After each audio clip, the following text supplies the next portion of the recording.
Welcome to the Travels with Tulsans, sponsored by the Friends of the Tulsa City County Libraries.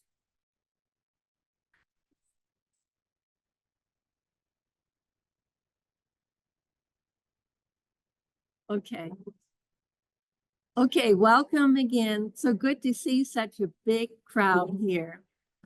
This is the third presentation of, to turn it up.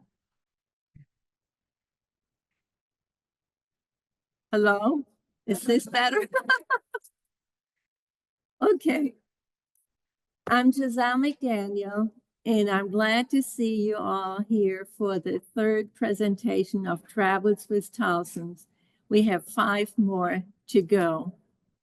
We want to thank the Rudisill Regional Library for hosting us again this year. And if you would like to have more information on the Friends of the Tulsa City County Libraries, we have some membership forms in the back that you can fill out or ask us any of the members questions about it.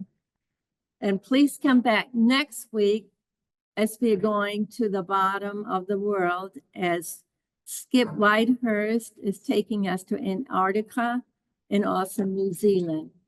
Today, we are staying within the United States. Today's topic is Route 66, and it is a well-known highway, even in Europe and in Japan. And when I was last year in Germany, I was surprised to see postcards and T-shirts showing Route 66. And when travelers or foreign visitors come to Tulsa, they always want to say, where is Route 66? So our presenter today is Annette LaFortune Murray. She captured the sights of Route 66 in her children's book, ABC. What do you see? Rolling along Route 66. And next year is the 100th anniversary of Route 66, and I already got my mug, commemorative mug that I got at Decapolis on 11th Street. I met the author in September at the library event, at Central Library event of Versus. And I bought her book for my older granddaughter. And when she came to visit at Thanksgiving, we went over it together, and she had so much fun looking at it. And especially she liked, I see there's a map in the front, and it shows the different states. And that was fun to show her that I live in Tulsa and she lives in California, the states she can go through on Route 66. And the book is also available for purchase in the back on the back table, paperback for $10. And it's really worth it. It's fun to look at. There are 3 interesting facts about our speaker, Annette LaFortune Murray. She's related to 3 Tulsa mayors. Her late father, Mayor Robert James LaFortune, her cousin, Mayor Bill LaFortune, and her nephew, Mayor G.T. Bynum. She's also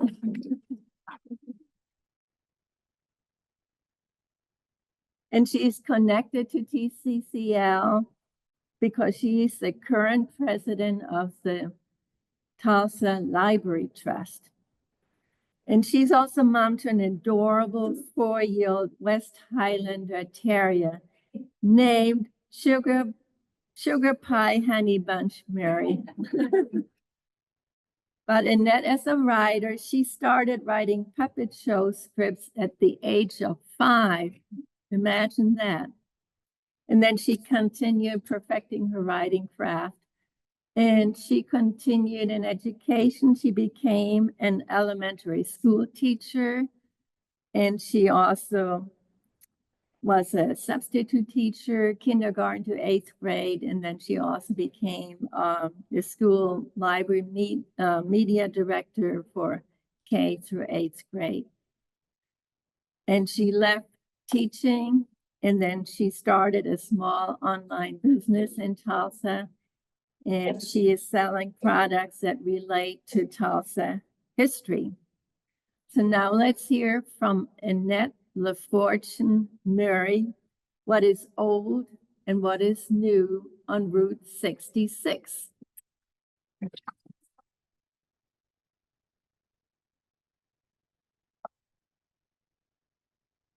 Thank you, Gazelle. That was wonderful. I just love the way that Tulsa celebrates history, don't you? All of you here today, you must love history as much as I do if you showed up for a Route 66 tour on a rainy day. So first of all, thank you to the Friends of Library for this opportunity. Rudisill Regional Library will be moving to a brand new home in 2027. Do you know that ground has already been broken for their brand new library that's just going to be over about a mile to the north and to the east? So let's get ready. Do you love Lucy like I love Lucy? All you need for your road trip is a great friend and a full tank of gas. And I've been very blessed to be traveling the route since I was probably 4. My family would pack in the 8 of us in the station wagon and head to Veneta, take off Highway 28 to Afton and go to Grand Lake every single weekend. My father just passed and he enjoyed Grand Lake for 90 of his 97 years. Think of that. He almost made it to 100. Anyway, my life as a writer includes hops, skips, and big jumps to learn how to put a book into the world. I love picture books. My book launched in 2022 right here in Tulsa. It's sold in all 8 states, all over America, and as well as the world because of Amazon and indie shops. So to get the book out into the world, I planned 3 very successful book tours. I have been in all 8 states. I'm wearing the pins from all over the route, and I'm very proud of them. I'm very excited about what's going on with the route. I love learning about the past, but I can't wait to see what is out there for us. Today, I'm going to feature 3 things on the route. We're going to go back in time for some history. We're going to stop briefly in 8 states. And then we're going to go over the 4 gems of the route that I consider gems: the people of the route, food of the route, landmarks of the route, and cars. So let's get started. So this is the map of the route as it is today. And this was created by my illustrator, Joyce Cole. She lives in Pontiac, Illinois, and loves the route as much as I do. We found each other on Facebook. I needed an illustrator. She already had a portfolio of all 8 states on the route, and then it was just the perfect marriage of words with art. I love how she illustrates. It's very whimsical. You're going to see a little bit of her work in the slides. So my inspiration for writing, like I said, I grew up traveling to Grand Lake. Then they became longer trips: Missouri, Texas, as far as, you know, we could stand 8 of us in a station wagon. But for my inspiration, as a storyteller and a researcher, I'm a thinker and a planner, and I'm also a lifelong learner. So the inspiration for me comes from my early travels. I'm also inspired greatly by Route 66 father of the route, Cyrus Avery. He was a Tulsan, didn't come to Tulsa until he was 30 with his oil company. And then there's also, that's a copy of my book. I'm doing okay. And then we see Michael Wallace, the author and historian, 3 times Pulitzer nominee of Route 66 material. These are the men who have inspired me as I've researched and written my book. So we're going to do, also I wanted you to know both these scholars have their archives at the OSU library in Tulsa. You don't have to have a pass or anything. You do need to make an appointment. You can go in and spend the day. You can come back regularly. I want to do a little networking with the OSU students because I think they would love it. So far, I just see people in the archives that look like you and me. And you know what that means. All right. So the history of the route. I'm going to set the stage for how Route 66 began. There were many short highways in America in the early 1900s. In 1924, Cyrus Avery, a Tulsa highway commissioner, was asked to coordinate one long road from Chicago to LA. His team used existing roads and new roads to design the historic highway that we now call Route 66. It opened in 1926. So next year, centennial. Bridges are a vital part. They had it down how to make the highways and how to connect them. The bridges were very tricky. Some of the highways didn't have, there weren't any passovers to the other side where they wanted to build. So the small photo in the left corner is the 11th Street Bridge here in Tulsa. It is now called the Cyrus Avery Memorial Bridge. It was built first in 1915.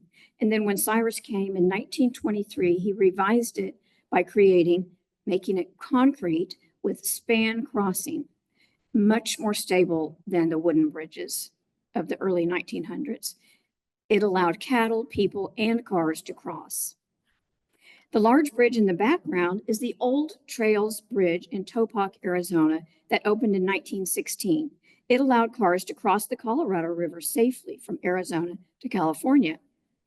After the new automobile bridge replaced it, it became a way to move oil and gas around the country. Think about that. Remember the oil and gas era of piping it around?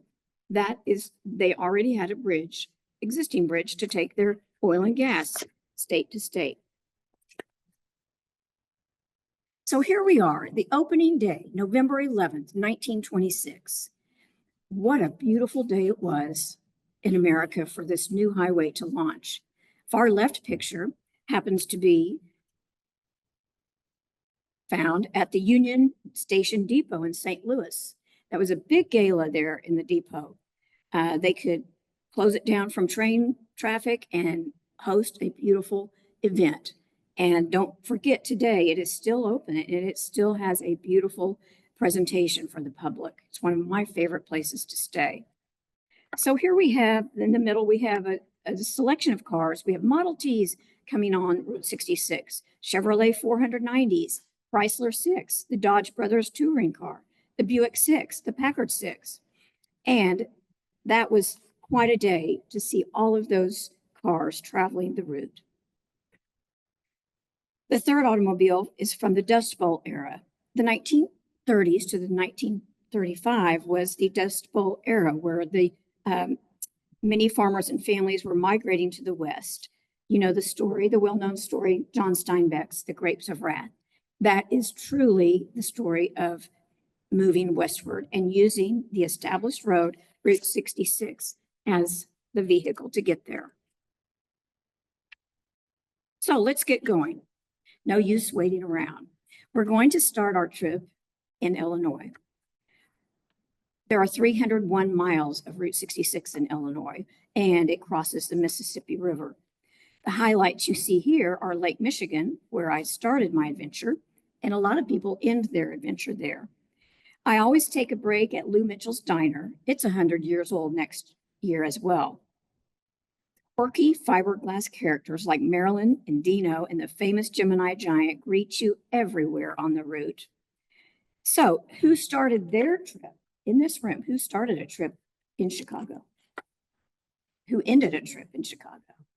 Who's been to Chicago and you've seen? Okay. All right. Well, don't wait too long. It's going to be there for a long time, but it's just such a great place to get started. I started that northern trip, Tulsa, St. Louis, Chicago. Then I got a new friend to come back with, Chicago, St. Louis, Tulsa. So I started and finished there. All right, our next state to visit is Missouri. The Mississippi River flows near Route 66. Springfield Missouri is known as the birthplace of Route 66 because of all the legal agreements that were settled there in 1926. So I'm not going to be reading the names at the bottom of that screen, but those are the main cities that you see that you can stop in. My highlights of Missouri were the Gateway Arch National Park in St. Louis, the 66 Drive-In in Carthage, Merrimack Caverns, Lebanon Library, Chain of Rocks Bridge, and the Ted Drew's Frozen Custard. And if you know Ted, like I know Ted, you're going to want to stop and have a refreshment. Ted Drew's Frozen Custard has a long history selling to others. 4 generations have run the business. This is Ted Sr., or I'm sorry, Ted Jr. Ted Sr. began the first Ted Drew's in Florida in 1929. And then, his son was born and he grew up to be the age of managing. So he took care of Ted's for 4 generations. I'm sorry, close to 80 years. He was also an avid golfer who entertained many famous golfers who came to St. Louis. And at Christmas time, Ted Drew still clears the lot and brings in Christmas trees and entertains and sells their trees to the public. How about you? If anyone bought a tree there, maybe your home was St. Louis. It is delicious. My favorite flavor is peanut butter with fudge and sprinkles on top. And truly, when you turn it upside down, it will not come out of the cup, I promise. Next stop, Kansas. Don't blink your eye. You might pass through without even seeing something. There's only 13.2 miles end to end in Kansas. The Pixar's animated movie Cars was released in 2006. It based the story characters on cars and the garage based on Canatech's filling station. The movie reignited interest in Route 66 and helped revitalize travel through Kansas. Many people reported increased tourism after the release of Cars, the movie. There are now 3 Cars movies, and you know whose voice is the iconic sheriff. Say his name. Good for you. If you ever want to see a quick, it's not as quick as my tour, but if you want to see a quick tour, watch Cars. You can see almost every state represented. In these pictures, you'll see Riverton Market, Canatech Station, and the Rainbow Bridge. The Rainbow Bridge is actually white.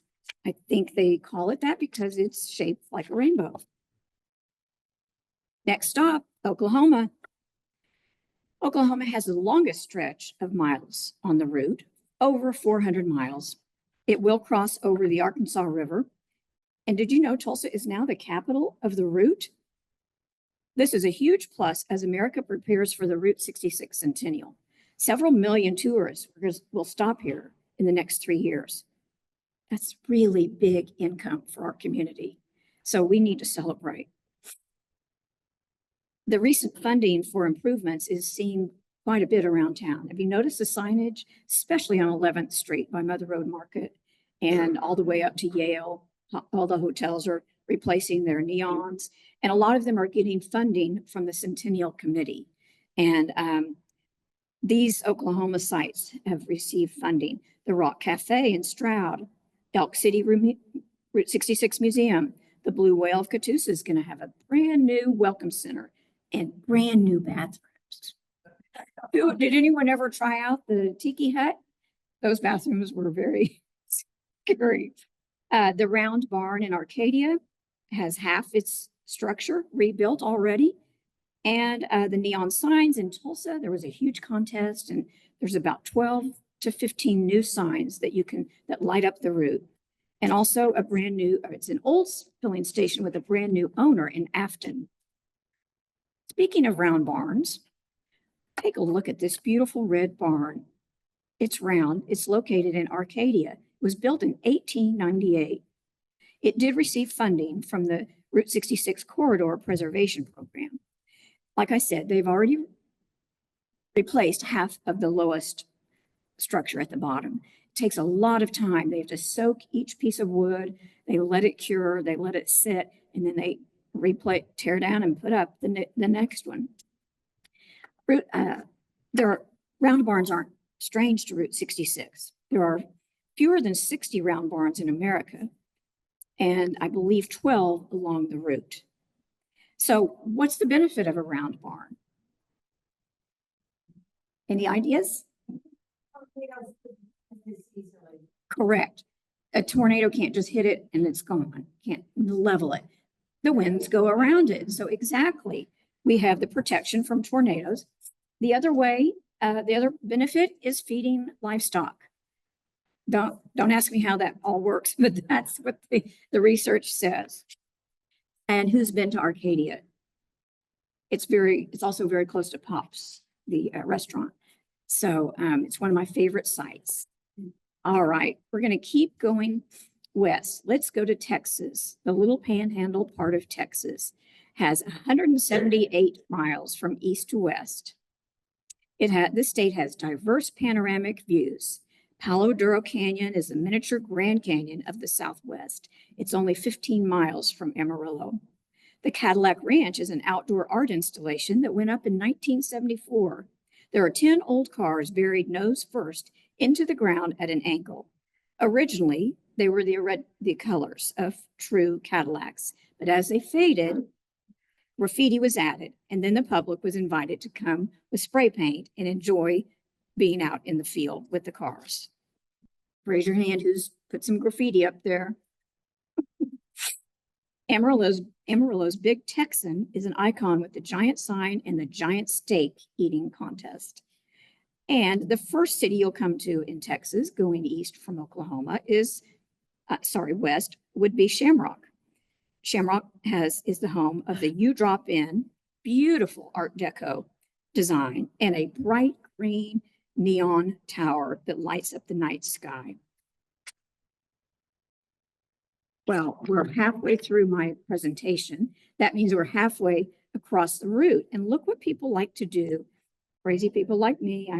This is a photo op that is just in your, you have to put that in your mental backpack when you go to get out on the route and take those pictures. I got lucky this past tour that it was a very quiet day. My photographer says, go for it. And then I went and sat in the middle of the road and clicked some pictures and then quickly got back on the curb. But anyway, Midpoint Cafe is the halfway point. It's 1,118 miles from Chicago. And I don't think you can see the visitor log up close, but on a given day, Brenda, the owner, she might see 6 to 8 foreign countries represented. And bus tours are very common. I said, hurry, hurry, the bus is coming. And I said, what? And they go, finish up your pancakes. The bus is coming, because they want to clear out their customers so that they can accommodate. So you do need, if you're on a bus tour, you need a reservation. Otherwise, you might just get lucky and get a booth. All right, we're going to keep going west to New Mexico. 465 miles of the route there. Very diverse terrain. There's dips and curves and rangeland, mesas, railroads, tribal communities, and 7 national monuments, 1 national park. The Acoma Pueblo and Pueblo of Laguna are 2 of the Native American reservations located nearby. Some of the must-see stops in New Mexico would be the Old Town of Albuquerque, the Blue Swallow Motel of Tucumcari, the Blue Hole in Santa Rosa, El Rancho Hotel in Gallup, Klein's Corner, something for everybody there, El Rey Motel in Santa Fe, the Harvey House in Las Vegas, it's called Castaneda, and the Enchanted Campground, which you see some campers here.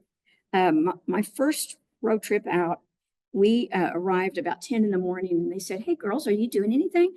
We're starting a week-long camper festival. Would you be around to talk to our guests who are bringing they were coming from around the country.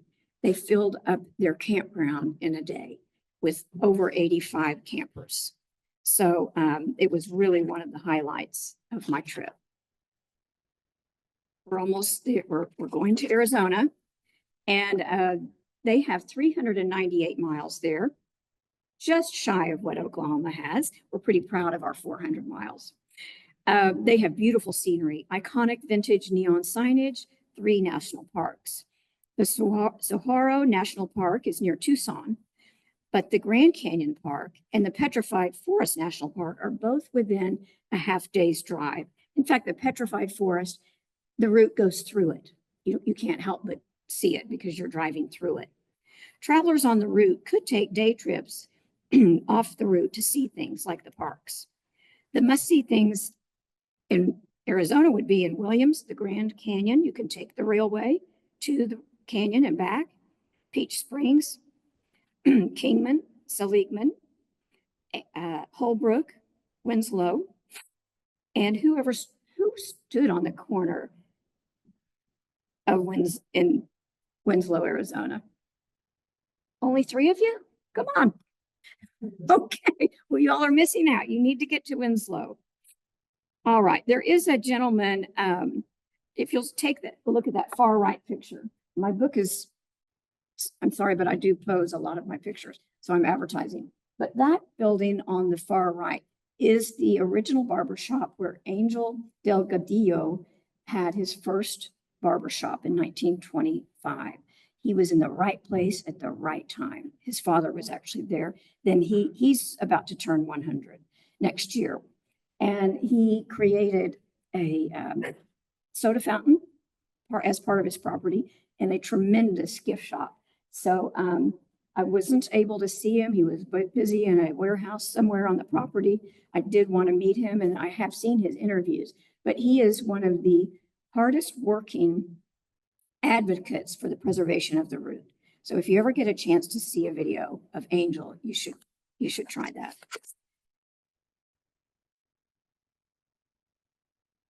All right, California, we're getting close to the beach, aren't we? All right, in California, there are 345 miles of the route, and it's most famous for, like, let's back up to the story of the Grapes of Wrath.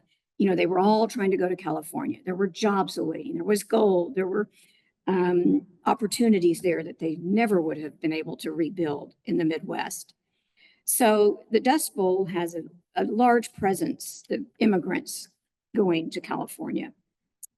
The must-see places I liked in California were Needles. There's a Harvey House there. You can have tours. The Elmer's Bottle Tree Ranch in Oro Grande. Rancho Cucamonga. It is a town with vineyards. Barstow, Victorville, San Bernardino, Los Angeles, and Santa Monica. There are some off-road, off-the-route trips like Palm Springs with their vintage shops and golfing, Native American cultures with dwellings. The Mojave Desert is there, and the Joshua Tree Park is there, which that is me with some of my girlfriends sitting at the base of some Joshua trees.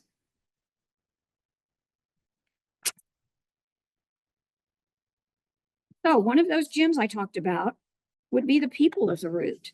So the people I'm going to mention today would be meeting my illustrator, Joyce. She's from Illinois. We had no connection before I wrote this book. But look what we found out about each other. Both of us have a father named Bob. Her dad went to Purdue. My dad went to Purdue. Her family has a lake house on Lake Michigan. We've got Grand Lake, right?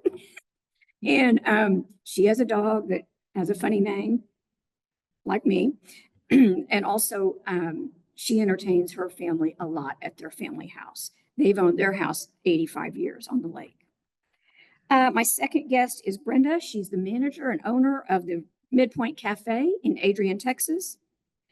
The third picture is my author friend, Susan Croce Kelly from Springfield, Illinois. She writes the adult level books about Cyrus Avery and Route 66. And then I have a new friend, Dora from Amarillo. She owns the Texas Ivy Company, and it's a little old house full of antiques. And in 2023, there was a fire that took just everything went down except the walls of the house. So everyone on the route collected. It was GoFundMe. It was a couple other ways that we've helped her rebuild from the studs back to her original building. And people come, like you heard, they come from around the world to see the Texas Ivy House.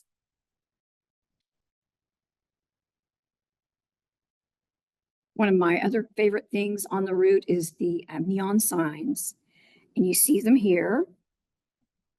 And then we also have, the neon has its own story. And I'll be talking more about the neon in a course I'll be covering through the Ollie group. I'll tell you about that before we leave today. Let's talk about the food on the route. Some of my favorites would be in Winslow at La Posada, one of the Harvey houses. This is the Corn Maiden breakfast. Then you go to Lou Mitchell's. That's one of the omelets. Then there's the Albuquerque Diner with lots of burgers and shakes. And finally, I'm at the Earl's in Gallup, New Mexico, having tortilla soup. Many restaurants had different facades in the 20s, 30s, and 40s. Some were taverns, some were post offices, some were jails, horse stalls, or car dealerships. All right, let's talk about the cars and the campers of the route. So my family of 8 could fit in one station wagon in the 1960s. And I think there could be these Packards and some of these other vehicles, they definitely could have had 10 to 12 people in them. The front seat was quite far away from the back seat. And you know what that meant? You could bring your playpens and put the kids in them, several kids in them, and start your trip. Anyway, in Tulsa, we hosted the AAA Road Fest twice. It's out at the Sage Net Center. It's a huge festival. It takes up the whole space inside. And it has one of the most popular car shows ever on the route. And there again is the Enchantment campers that you saw. All right, who's been to a vintage car show? You should go out and see them. They're fabulous. They're in Tulsa quite a bit. We have the Lake Auction Show. That's called a vintage show, in case you're wondering.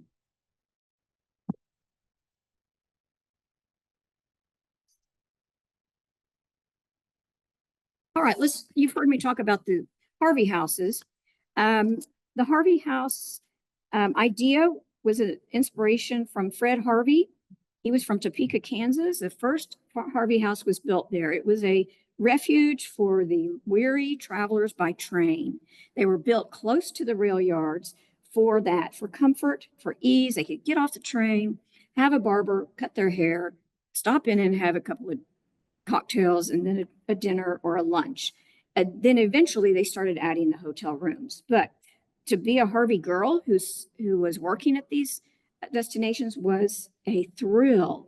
Women came from all over the country. They had to go to a 2-month course wherever they were going. They didn't know where they would be assigned. They could put down their 3 favorite cities and they might get placed at one of them. And the public library has some fun stories written by these Harvey girls. My favorites are the La Fonda in Santa Fe and the La Posada in Winslow. Quirky landmarks are everywhere on the route. We see the Elmer's Bottle Tree Ranch in California. The Oatman Highway really has donkeys and mules on the highway with the cars and the tourists, and they're in the shops. So watch where you're stepping. The Giants are around. The Giants are those large 18 to 25-foot structures made of fiberglass and polyester resin. They were used in the early days for the filling stations as advertisements.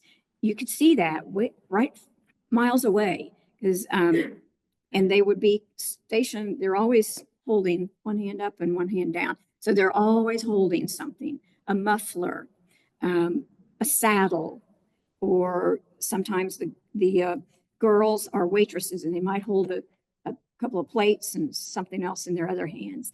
Astronauts and even pirates. And there's Buck Adams. Buck lives here in Tulsa on 11th Street. He's Mary Beth's first giant. She acquired Stella. I always tell the kids, Buck has a girlfriend. Stella is the new cowgirl that lives down on 11th Street. All right, so what's ahead? We have this big centennial coming. There's going to be events and festivals, parades, preservation projects, collaboration among businesses, more neons, more car shows, and more Route 66 tours. I'd like for my friend Karen to raise her hand. Karen and I are entering this venture where we will be planning a boutique Route 66 motor coach tour from Tulsa to Chicago in 2025. There will be a sign-up sheet if you want information. We're in the very, very preliminary stages of planning, but we can't wait to share the route with you. How about you? Do you know of some of the things going on the route? Lots of funding for projects, festivals. Tulsa's going to have, I believe, on June 30th, 2025, we're going to have the biggest car caravan that's ever been held in America. They're setting a world record, and it will be starting or take place here. Each state's going to have their own car shows and parades and things like that. But millions of dollars actually has gone out from to those who have applied for grants.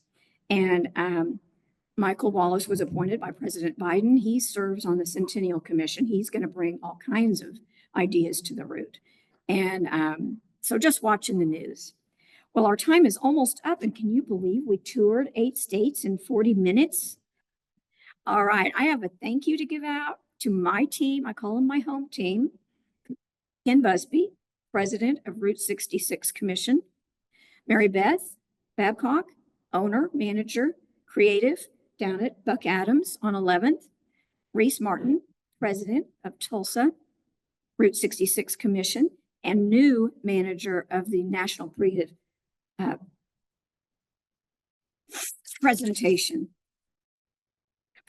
Projects. Reese is all over the route. He has quite a presence in Oklahoma, but now he goes out to California. He goes all along the route. For anyone who has applied for monies, he goes to evaluate their properties. And then I have to mention my father. There is little Bobby LaFortune, age 3, with his mom and the siblings. My dad has had some of the best stories to tell about their summer trips, leaving Tulsa to go to Chicago to see cousins. And he was probably 3 until he was probably 12, where they packed up in their Packard, took lunch. You know, you don't drive very far in those days. The speed limit was about 40. You'd always pop tires. But he had some favorite hotels that he would tell me about. So a lot of my knowledge did come from him.